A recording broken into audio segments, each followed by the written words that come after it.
Welcome to Heart Home Community's most recent Baldwinsville Community Update. I'm your host, Shelly Hoffman. Hey everybody, I'm excited today because I have Ryan McMahon here with me. I'm sure most of you guys all know Ryan, but this is the first time I've really talked to him other than seeing him kind of out and about a little bit in the community. So how are you doing today? I'm doing great. Thanks for having me. Appreciate being out here. I'm so excited. You guys all know I'm kind of a dork, so I'm super excited. But first and foremost, I want to thank you. I don't know all the ins and outs of it, but the Main Street grant that you kind of, 2021, 2019, that you put out there, the building that I'm sitting in, which I talk about all the time, it really needed some love. And with the grant money that came to Baldwinsville along with some other communities, I was able to fix the clock. I didn't have to have a big Back to the Future party where we raise money to fix the clock. And it's just great. And there's so many things happening around Baldwinsville because of the Main Street grant. So can I just ask you a little bit about that? Like, how did it come to be? Or Yeah. So one of the things that, if you think about Onondaga County, and I'm the elected CEO, not just of obviously a government that does about 30 different things and 3,000 employees, a $1.4 billion budget, but we have 19 towns. Within most of those towns, we have a village. So we have 15 villages, and then the city of Syracuse. And so when you think of villages, the way I think of villages is these are small cities and these are downtowns. And so vibrant communities have vibrant downtowns. And so what we want to do is, and what we have done, is we've invested about $10 million of county funds, which is your money, and that has driven about $11 million of private sector investment. And we challenged local communities to come up with plans. And then we ranked those plans and we funded those plans. So I love the village of Baldwinsville.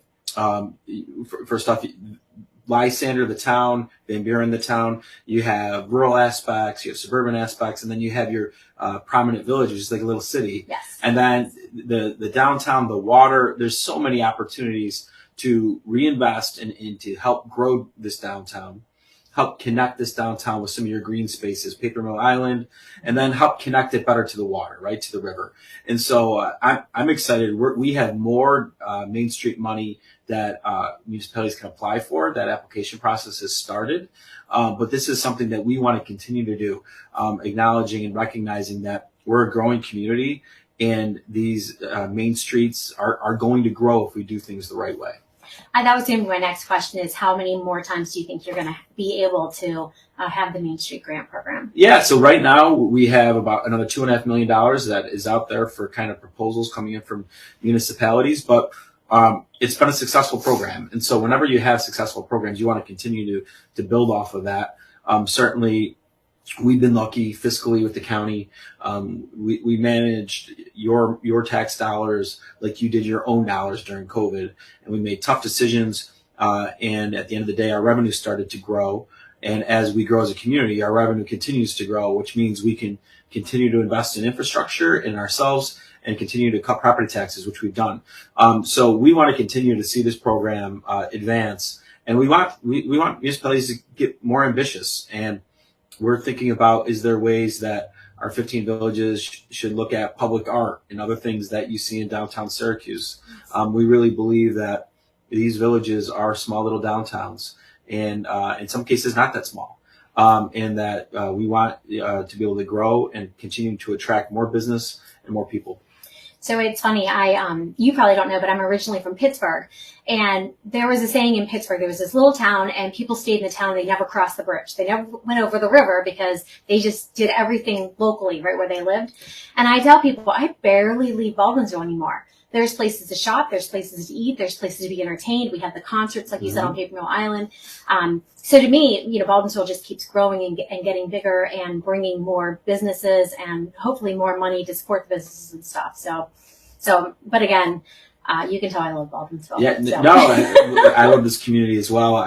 There's so many people out here, and it's a great community. It really is. And I think there's a ton of potential when we look at all the things related to some of the large economic development successes we have to really showcase this community to a lot of people. So bringing the community and showcasing it, one of the things that I have in my other business and talking to people is with Micron coming in, and how does that affect it? Because there are people in Baldwinsville that likes to keep it small. They don't want to see all the development coming in.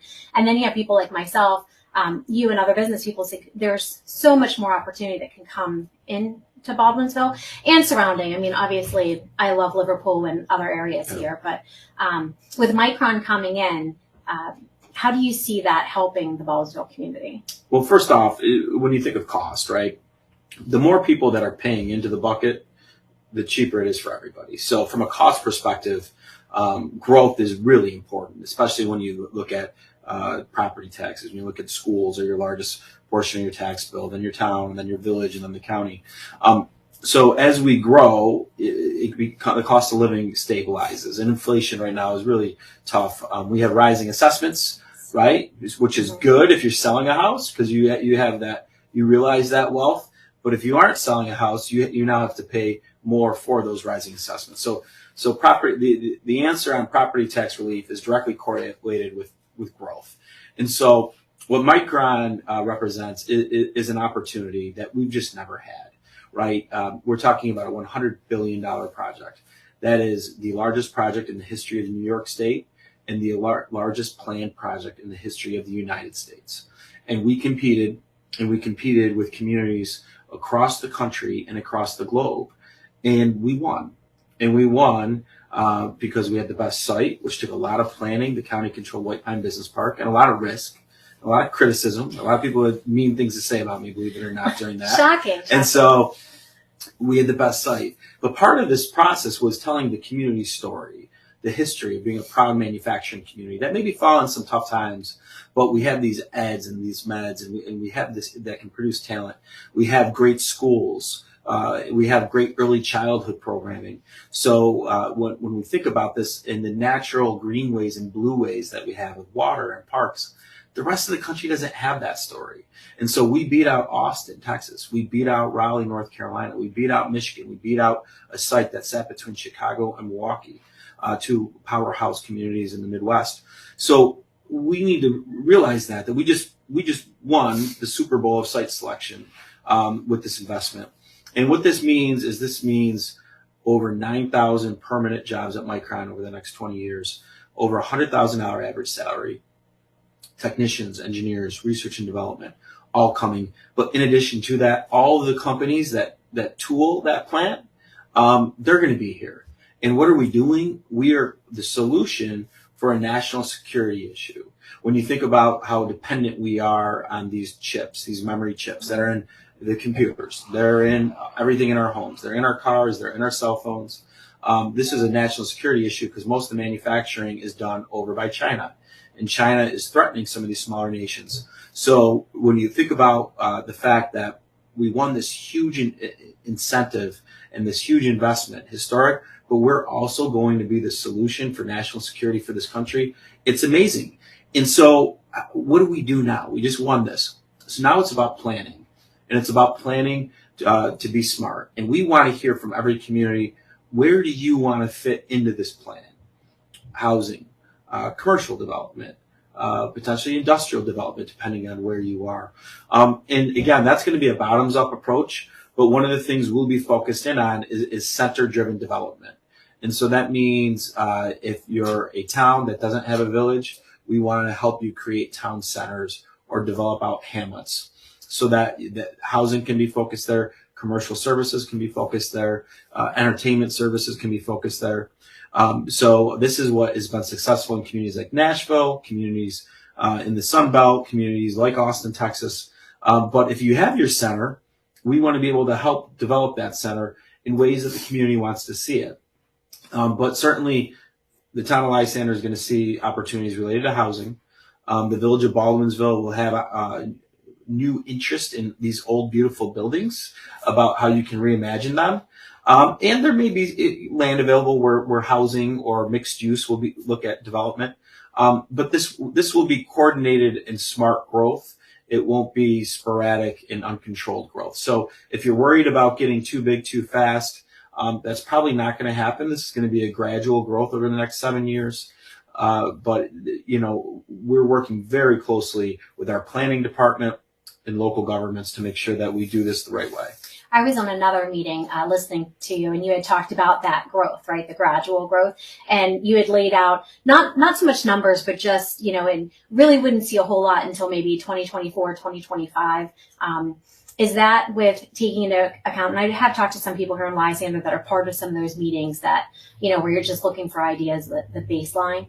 But when you say 6-7 years, it really is pushing out until 2025, 2026, right? Before we see a lot of that growth. Yeah. So the construction schedule is right now through the rest of this year, we're going to be focusing on getting all the proper permitting done on the site. And at the end of the year, maybe some soft construction. Construction will start in 2024. So the first influx of economic activity outside of more jobs announcements that we'll have, because we're working with supply chain companies every day, will be those construction workers. Micron has hired a design firm. That design firm is working on designing the first fab and then the second fab here. But then they're going to hire a general contractor, and they're going to hire lots of subcontractors. And the reality is everybody here locally will get an opportunity to work, but they're going to need more. So across the Northeast, we'll see people moving into the community, maybe even across the country. And in some cases for specialties, you'll see international talent brought in.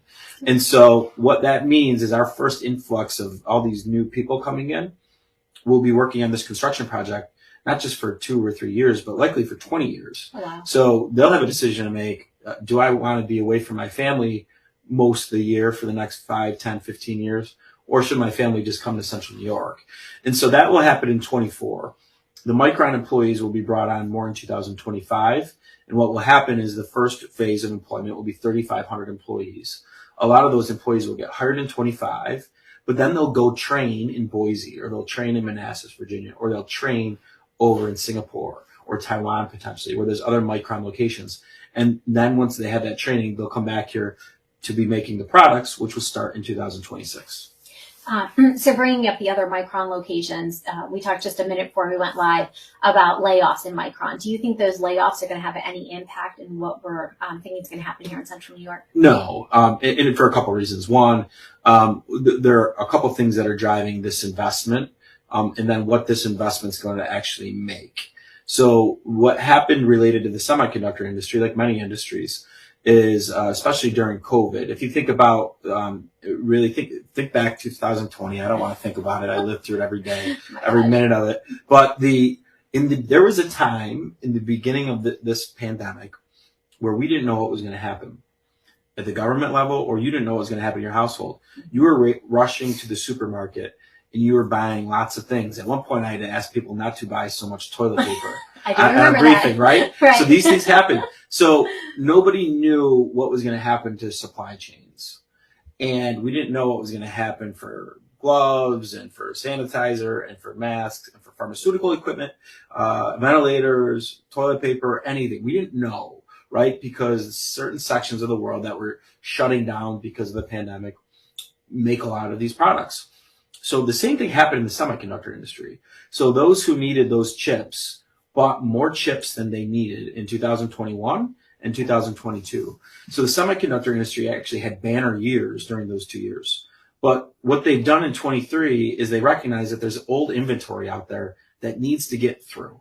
So they've slowed down capital investments, and they told us before we even announced that they would have layoffs. Now, most of their layoffs for a company like Micron will be overseas because that's where most of their employees are. They have a headquarters in Boise, and they have one fab in Manassas, but all the other manufacturing is overseas. So this really won't have a large impact on United States personnel. But what's going to be made in the clay facility here in Onondaga County is not the technology in the stores today. It's the technology, their next DRAM technology that isn't even available to the consumer today. So when you think of that, A, the technology that's out there today isn't even going to be what we're making. But B, the downturn in the semiconductor industry, although sharp, is actually starting to turn around already. And every company is doing it in the industry. They all kind of coordinated in a way to say, we're not going to invest in all these things. But more importantly, for those naysayers, there's a lot of grant money on the table to do this. They have to do this if they want to get the United States CHIPS Act grants. They have to actually build. That's well over $3 billion on the table. In addition to that, the New York State green chips, to receive those incentives, you actually have to hire people. And strategically, even more, if you want to think about this, the Chinese Communist Party is sitting around Taiwan and threatening Taiwan's sovereignty day in and day out. That's where most of the manufacturing is done. Right next door in Singapore, right in that same area, is where other manufacturing is done. Micron's two largest competitors are companies in China that essentially are controlled by the Chinese Communist Party. So for Micron, they have to diversify their manufacturing. It has to happen here for their own company. So our country needs it. The company needs it. The next level of technology is going to be made here. It's not what's in the marketplace today, and they don't get the money if they don't do it. So for all those reasons, it won't impact the hiring. And we knew this was going to happen before we even announced it. It was talked about with the state, with us, with Senator Schumer at the federal level, and the company. We all discussed these various options. Well, and that's the nice hearing it directly from you, because everything's kind of an assumption and nobody's in those direct conversations to know what's happening. So, but I had quite a few people, just in conversation, because it's important to me. It's important to a lot of people if it comes, and saying, no, I don't think it will. And they would list off these reasons. The other thing that, I kind of thought about when you were talking about is I'm friends with a lot of contractors, right? I love projects. People know I love projects. And they say the supplies aren't even there to build the Micron plant.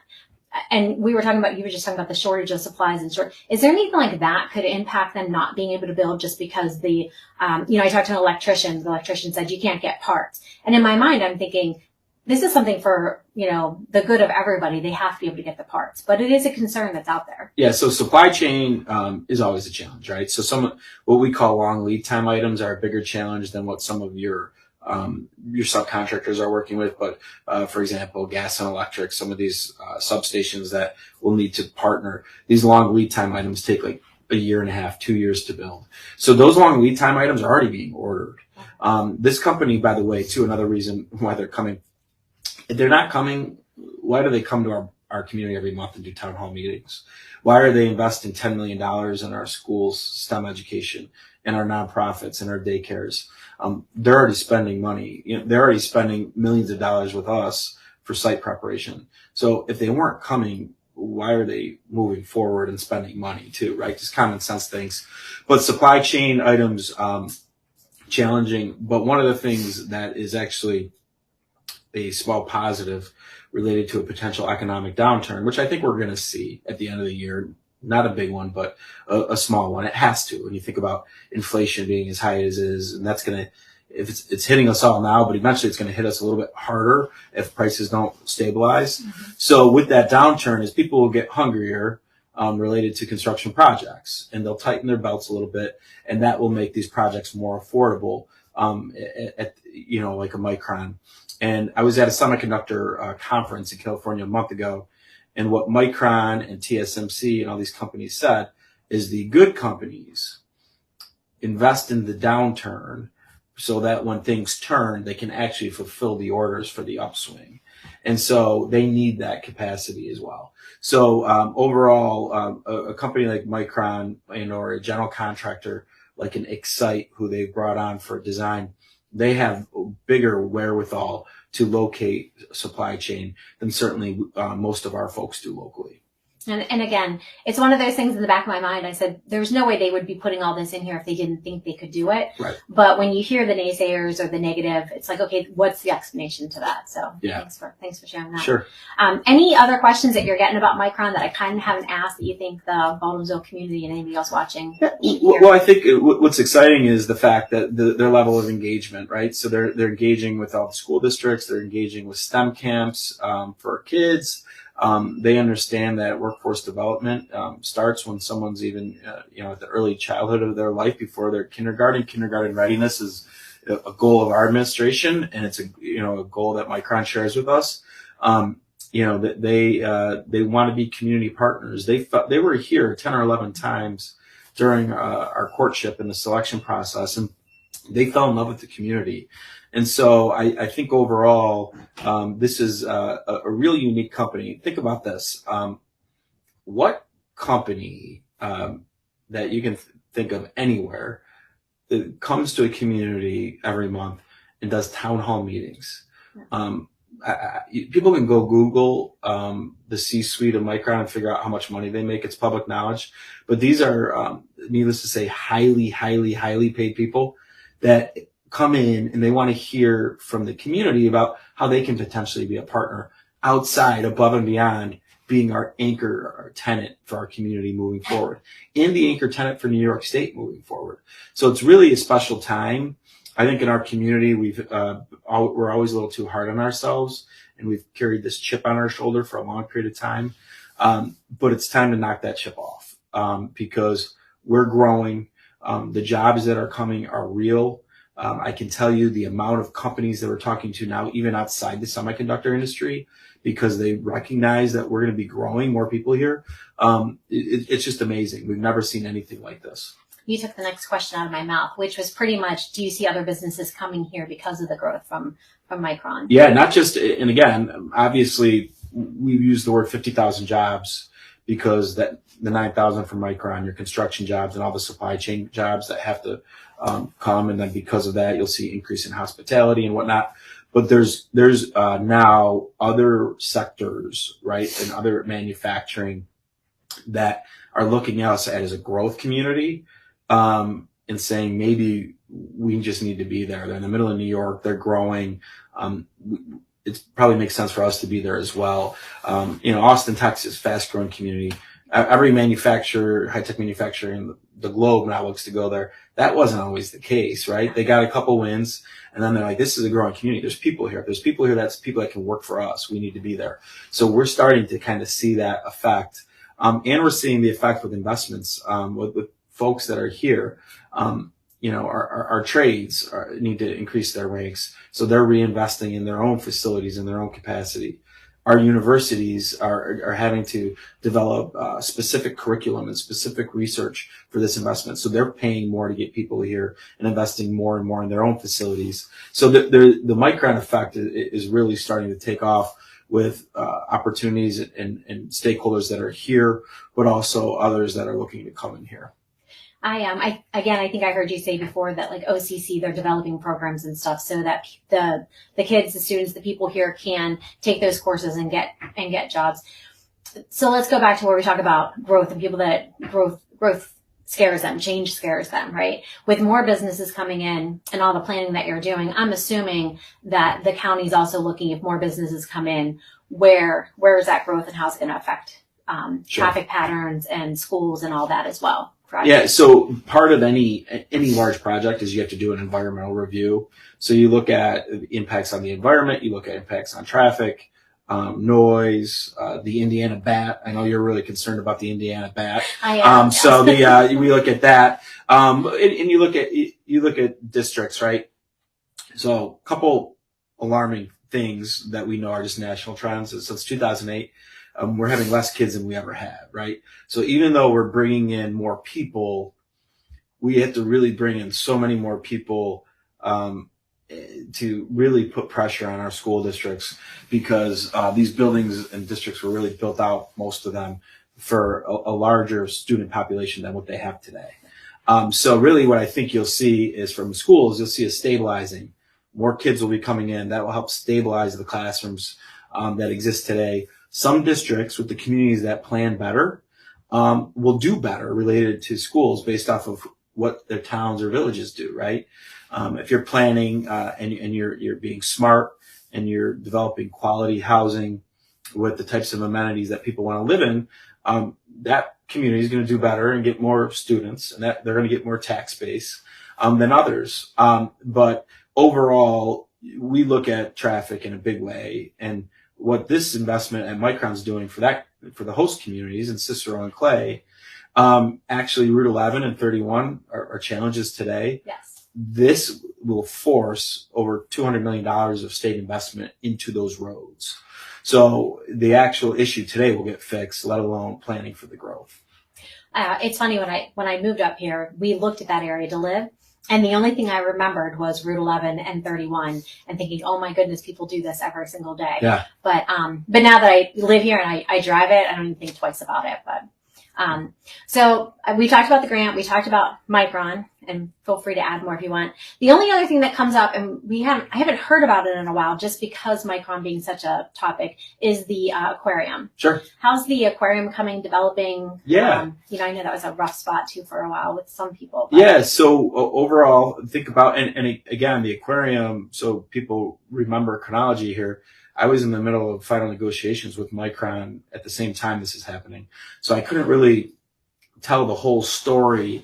But one of the things that Micron challenged us on is quality of life and workforce retention and recruiting, not development, right? And because development, they challenge us on that, but those are for people that are here already.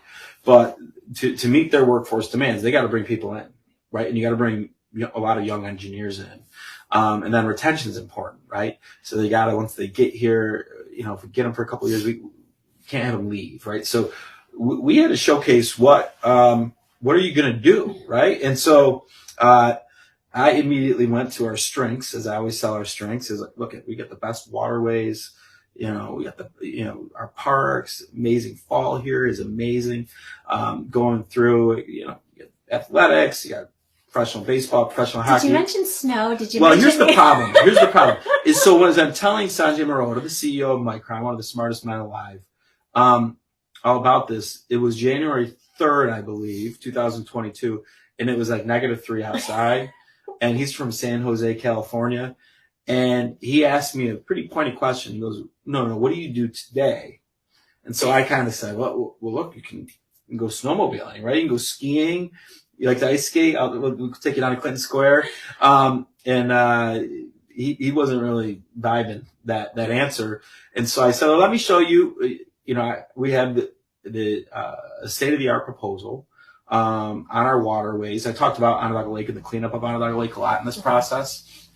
And it's kind of part of, the next level of the cleanup of our waterways and an extension of our zoo and state-of-the-art aquarium. And so we showed them the aquarium. We showed them where it would go. We brought them to the Inner Harbor.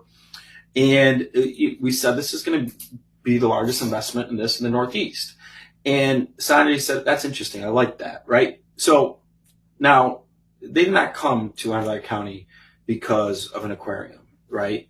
But what I think they saw that he liked was the fact that we are willing to invest in ourselves to help enhance the quality of life. Growing communities invest in themselves. And certainly when you're competing against Austin and Raleigh, they have tier 1 amenities. And quite frankly, we don't. And so having a state-of-the-art amphitheater, a state-of-the-art aquarium, Loop the Lake Trail, Empire State Trail, all connecting around the lake, which is one of the great cleanup stories in the country's history. That's interesting. That's good. And those are really signs of a vibrant, growing community. And that helps. So where are we today? We are there with the aquarium. We awarded the design contract to CNS engineers who partnered with experts from across the world who worked on the Georgia Aquarium and all these others. We have the land at the Inner Harbor under contract. We have a request for proposals for an operator who's really going to help narrow in on the design and many of the elements at the aquarium. But we're looking to hopefully have the design done by the end of this year, and then a contractor begin work either at the end of this year or the beginning of next year. And we're really excited. And it's another huge construction project. And again, this project could be going on at the same time where we're seeing an economic downturn and putting people to work. A year ago, things were hot, right? Contractors aren't needing work. So the jobs argument fell on deaf ears a little bit to some people, but we think the jobs argument will be compelling. We're talking about 400, 500 construction jobs for well over a year. And at the end of the day, we're going to have something very, very unique on our water. When you think of STEM and STEAM for our kids, that's the way their brain needs to work. That's where all the jobs are. It fits really nicely within that educational opportunities. And you think about our hospitality industry, which has been beaten up. People are going to come here. People travel all over the country all year just to see aquariums, and we're going to be the newest and the best one that people haven't seen. So we're going to see a lot there. And the feasibility study we did to see if it would work and make money, it worked at 450,000 people. Now we're at 477,000 people, and we're pretty sure we'll be about 600,000 people in about 5 years. So it's gonna play out really well, and I think overall, people at the end of the day will see this for what it is. It's entertainment infrastructure for our community, and it's something that county government does. We own a ballpark, MBT Bank Stadium. We own the War Memorial for the Syracuse Crunch. We own an amphitheater. We own a zoo. We own an on center. County government does this every day. This is something that we do. It's just not something out of the ordinary. When do you think that the aquarium will open? 2025. I'd like to see it open at the end of 2024, but most likely 2025. Nice. So, well, and things don't always open on time. And I'm going to put a little plug in there for Beeville because we thought we were going to have an Angry Smokehouse last May, but we did. Guess what opened last Monday in Baldwinsville? Yeah, I think you got it. You got it open. I haven't been out to it yet, but I read about it. Yeah. Yep. Yeah. So we have our own little reasons to pull people in here. Sure. Great restaurants and a lot of entertainment and stuff. But I'm excited. Again, we had a lot of those amenities in Pittsburgh, and I tell people when I moved here, it was almost like a very similar. I don't know if you've ever been to Pittsburgh, but it's a very similar feel. Sure. Just on, and so the more that you bring yourself, the county, the village, it's just more reasons to stay here. Because you're right. If people come here and they live here 2 years and they don't like it, and they leave, what good did that do us? Look, you need retention. Retention is key with everybody, and it comes down to quality of life. It comes down to the company you work for, your wages. But many times people during their career get offered other opportunities, and if they love their community, they're gonna stay, right? And so, when we look at these, we look at entertainment infrastructure. What can we do for kids? We always ask, what do we got things for moms and dads to do with their kids, and grandpa and grandma to do with their kids? And certainly some of our investments check those boxes. Yeah. So, well, thank you for your time. Is there anything you want to throw out, or do you think we covered pretty much everything? No, I think we have a great community here. I know it well. I love coming out here. And certainly I'll look forward to the Taste of Baldwinsville later on this year. Yes. And coming out and, hopefully we'll have more announcements about some of our county investments here in the village and in the town of Lysander and the town of Van Buren. Well, thank you. And we do the polar plunge. So, or actually, I apologize. It's not called the polar plunge here. It's called the Big Chill. So if you, in January, the last weekend, you get bored, you can come and plunge in the water. Well, I missed it this year conveniently. So maybe I'll conveniently miss it next year. We'll see. I'll send you an invite. So, well, thank you again. Thank you. Everybody have a great day.